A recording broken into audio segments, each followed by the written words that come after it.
if you want to insert a memory card into POCO M8 5G, then we need to eject the SIM tray. Over here we have our SIM tray with the SIM tray hole, and we're gonna need to use the eject tool that you can find inside the box.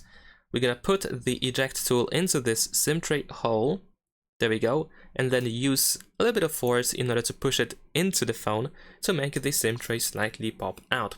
Then we're gonna need to use our fingernails or fingers to remove the SIM tray completely from the phone. Over here on the reverse side we have the hybrid slot, so you can either use SIM card number 2 or the memory card. So if you do have SIM card number 2, you will have to remove it to be able to insert the memory card. And we need to just put it in. This is how you can insert it. So the sticker side is over here inserted. There we go. Once you inserted the SIM card, you can also hear a little click. If you insert it properly, the memory card should not stick out of the SIM tray. Once that is done, we're gonna insert the SIM tray back into the phone.